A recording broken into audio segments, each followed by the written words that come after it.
আজি আমাৰ NDAৰ আন এটা মিত্ৰ দল BPF দলৰ প্ৰধান আগম মহিলা ডাঙৰীয়া আমাৰ মন্ত্ৰী জয়ন্ত মল্ল ডাঙৰীয়া প্ৰমুখ্যে আমাৰ দুয়োটা দলৰ বা তিনিওটা দলৰ প্ৰমুখ নেতাসকল আৰু ৰাভা আছুং ছাত্ৰ সাহিত্য পৰিষদৰ জিএম এয়াম সকলোৰে লগত আমি এটা সৌহাৰ্দ্যপূৰ্ণ আলোচনাত মিলিত হলো যিহেতু এই অঞ্চলতো ৰাইজে NDAৰ প্ৰতি ব্যাপক জনাদেশ দিলে তাৰপিছত আমি একেলগে মিলি অহা 5 বছৰ কেনেদৰে আমি ৰাভা আছুং অঞ্চলক আমি উন্নয়নৰ শিখৰলৈ লৈ যাব পাৰো এই অঞ্চলৰ সমস্যাবিলাকৰ এটা সমাধান আলোচনাৰ মাধ্যমত আমি উলিয়াব পাৰো মুখ্যমন্ত্ৰী ডক্টৰ হিমন্ত বিশ্ব শৰ্মা ডাঙৰীয়াই শপত গ্ৰহণ কৰিব আকৌ মুখ্যমন্ত্ৰী হিচাপে 12 মে তাৰিখে গতিকে তাৰ পূৰ্বে আমি এবাৰ সকলো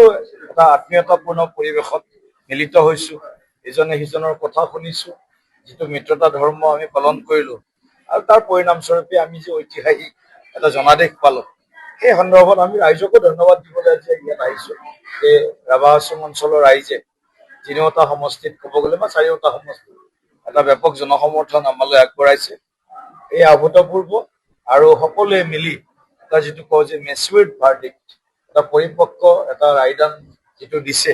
গতিকে সেইটো নিশ্চিতভাৱে আমি ৰাইজে আমাক যিমান মৰম আশীৰ্বাদ দিলে তাৰ প্ৰতিদান আমি কেনেদৰে আগন্তুক দিনত দিব পাৰো সেই কথাখিনিও আজি ৰাইজৰ মনৰ কথাখিনিও আজি আমি আকৌ এবাৰ বুটলি অনাৰ প্ৰয়াস কৰিছো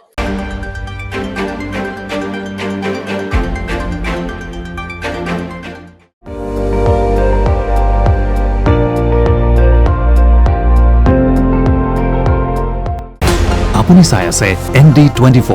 সৰ্বশ্ৰেষ্ঠ নহয় সৰ্বোত্তমৰ দৌৰ